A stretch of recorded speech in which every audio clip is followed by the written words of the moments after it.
sweet stuff to me is political and it doesn't feel centered. But Ryan Poles, a young GM, did say something because I've pushed back on this whole, hey, hire Ben Johnson. He'll fix Caleb Williams. All right, that's part of it. Here's Ryan Poles. Like, obviously, there's ideal fit, but at the end of the day, you got to look at all the characteristics of what you're looking for in a head coach.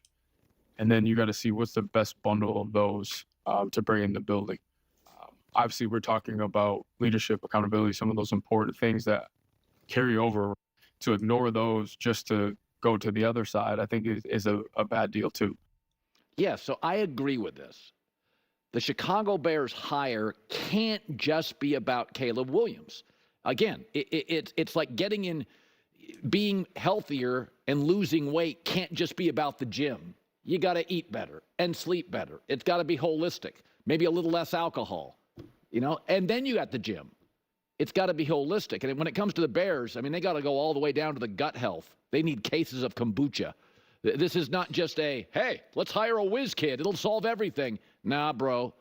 The gym won't solve everything. Can't go Taco Bell 4 times a week. Got to do better than that. That's why I've said Mike Vrabel and Pete Carroll, I think they'd be good hires. They're defensive guys because they're culture creators. They've created run games, good defenses. So the quarterback is important, but not the only thing. Maximizing Caleb Williams and maximizing a quarterback has its perils. Buffalo, in my opinion, and the Bengals are 2 quarterback reliant. Kansas City was able to win this year when Mahomes wasn't playing great football. Yes, believe it or not, sometimes great quarterbacks have bad stretches. Mahomes has had a few through the years. But Kansas City is more than just Mahomes.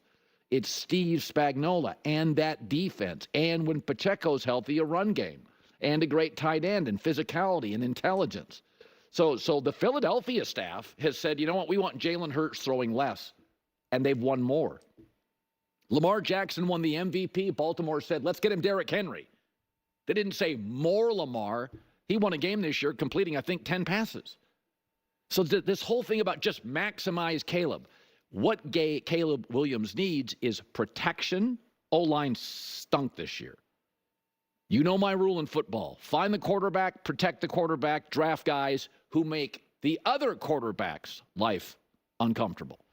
The 3-step plan. You worry about wide receivers, running backs later. Quarterback can protect them. Chicago has the quarterback. They couldn't protect him.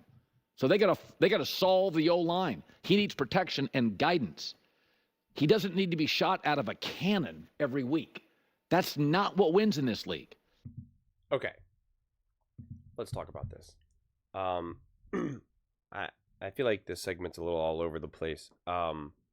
Because of course you need to look at the team as a whole, and it can't just be about Caleb. But Caleb is obviously the foundation. He is supposed to be the future of your team. The Kansas City Chiefs, you could talk about the Chiefs and the fact that they've been able to win without Mahomes playing like, this brilliant ball and having Spags and the defense and the run game and this. That's all true, undeniably. But the Kansas City Chiefs would only be winning in this situation if you put Mahomes, Lamar, Burrow, and Allen. Only those collection of quarterbacks would be winning in that situation. Maybe a couple other quarterbacks here and there. So make no mistake about it, you're able to kind of rely on some of these other things also because of the quarterback that you have as well. It's not just this all or nothing, one thing. You can't throw Dak Prescott. Dak Prescott wouldn't have won a single Super Bowl with the Kansas City Chiefs since Mahomes has been there. Not a single Super Bowl. I do not believe it. I do not believe that Baker Mayfield, Kirk Cousins, Jimmy Garoppolo, I don't think it. I don't believe it. So,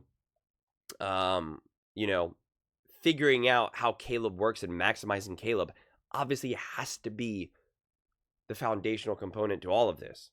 I think the real thing is again, Caleb's development, a huge factor for ideal fit. And again, that's different. There's a difference between developing and scheme.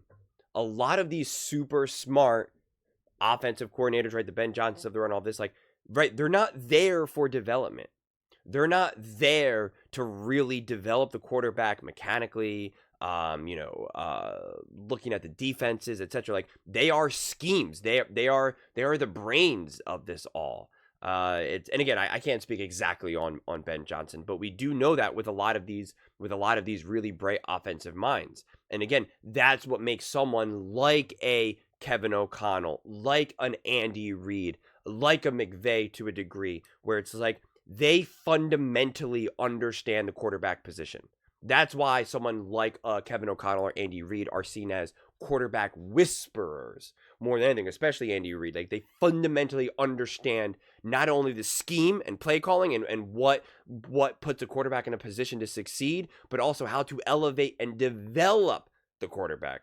How to minimize his weaknesses, either by just minimizing it in the game or minimizing as like, hey, this is no longer a weakness of yours. How to maximize the strengths, how to elevate the strengths that they already do good enough. It's why someone like an Andy Reid, every quarterback he's ever had, their passer rating goes up, their accuracy goes up, their completion percentage goes up, their passing yards, their touchdowns, like every metric increases. And it's because it's fundamentally understanding, the position of the quarterback and not just scheme. You can absolutely have a coach, an offensive coach who can be a genius play caller, a genius play designer, but they have no idea how to develop a player. They have no idea how to talk to a young quarterback, how to make him feel supported, how to make him feel that he's growing, evolving, how to give him confidence, how to put him in those positions. They have no idea. We see this so many times with coaches. Some coaches are absolutely brilliant, just pulling all the strings with high talent, high level players, while other coaches are not good at that, but they're really great at taking kind of good players and turning them into great players. Like it's not just like we put coaches in this box where we're just saying, oh, that's a coach, that's an offensive coach, and because he's an offensive coach, he'll be able to do all of these things. And it's not always the case. It's not the case at all. Phil Jackson was not good at developing talent. He was great at maximizing already great talent. And people act like that's an easy thing to do. Oh, anyone can win with Michael Jordan. No, they can't. No, they can't. It's all different languages that you're speaking. And that's why Caleb needs to be developed. But then you also need someone who then is also going to be able to put him in a position to succeed at the highest level as well. So yeah, the focus does need to be on how do we maximize Caleb. Because when you talk about the O-line and this and that, well, that's also what a great offensive coach is going to understand. They're going to understand, well, wait a second. In order to run the offense that I want, I need a brick wall as an O-line. Or you know what? We can actually be a little bit looser on the O-line because the way how I do it, I really need my run game working. Considering Caleb's mobility and considering, if we can get a high-level physical back, we'll be able to do a lot of play action and this and that. Like, then you'll be able to go off of that. And again, I've just made stuff up there. But it's like, that's why having someone who deeply understands that. The Chicago Bears do not have someone, or they had not have someone who deeply understood what needed to do. They did not know how to develop and grow Caleb Williams individually. And they also didn't know, based off of Caleb's current skill set, how to maximize him. They fundamentally failed at that. Which is why, and I've used this example before, which is why Bo Nix this season not only improved and grew as an individual player, just purely his talent, but also Sean Payton knew how to consistently put him in a position to succeed at every step of his development. Same thing with Jaden Daniels and the Washington Commanders. I don't think Jaden Daniels necessarily grew as much from his actual talent itself. I think obviously there was still some growth, but I don't think he had, the jumps as much as Bo Nix, even though I think Jaden Daniels played better. Jaden Daniels can do more. I think there was more development for Bo Nix within Sean Payton. But Cliff Kingsbury understood also at each level how to put Jaden Daniels in a position to succeed. And if anything, I think with Jaden and Cliff, it was about Cliff and Jaden understanding one another.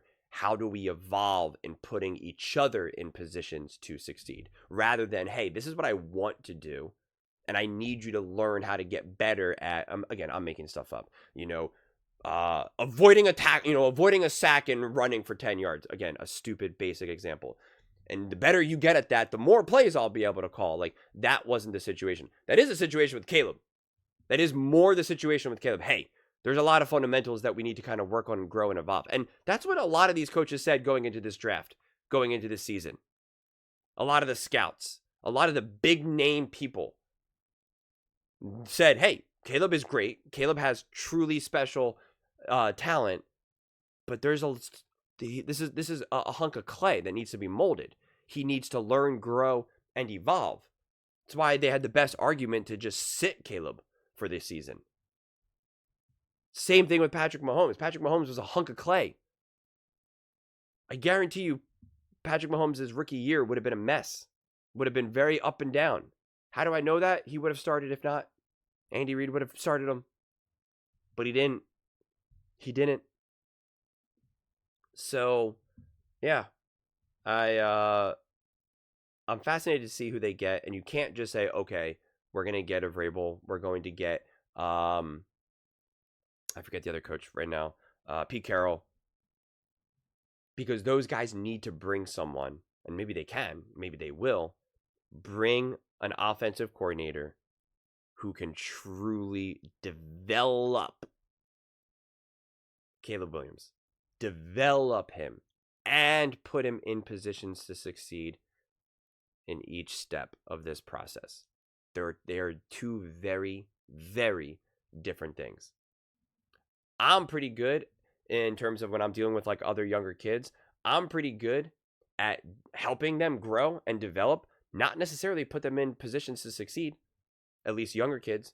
And then with older kids, and again, depending on what we're talking about, I'm really great at dealing with high level, and dealing with the lower levels. Like, oh my God, please, I just need to be able to tell you what to do and you do it. Like, I can't keep teaching you how to do it. So if you're really young, I'm good at helping develop. But if you're in that middle stage, I'm like, I don't know, man. I don't know what to do. I don't know how to get you from high school to college, essentially. I know how to get you from elementary school to high school. I don't know how to get you from high school to college to pros. But then when dealing with the high level, it's like I'm significantly better now at like moving it around and putting people in, positions to succeed. And again, this is all relatively speaking. It's just how my own mind works. And so again, I know this continues. I've had coaches who were great at putting me in positions to succeed, but I did not get better at all. I did not improve my own craft, my own ability to perform. Then I was with other coaches who absolutely, I had the most growth I've ever had in my entire life, in my entire career. But they consistently, and I truly mean this, consistently put me in positions to fail. The best coach I've ever had from that point, from this perspective, absolutely made me the best I could ever be, without a shadow of a doubt. And that same coach consistently, without a shadow of a doubt, put me in positions to fail when it came time for the games. No doubt. No doubt. It's like it can't even be remotely debated. It's all different. Probably should have opened with that, but we got there. Those are just my thoughts. I'd absolutely love to hear yours. What do you guys all think about Caleb Williams and the Chicago Bears, and kind of the mentality in terms of who they hire, how they hire, what they should be looking for? Let me know in the comments below. I read every single comment, so whether you agree with me or disagree with me, either way, let's get in some discussions. Let's get in some fights. But ultimately, let's just have some fun.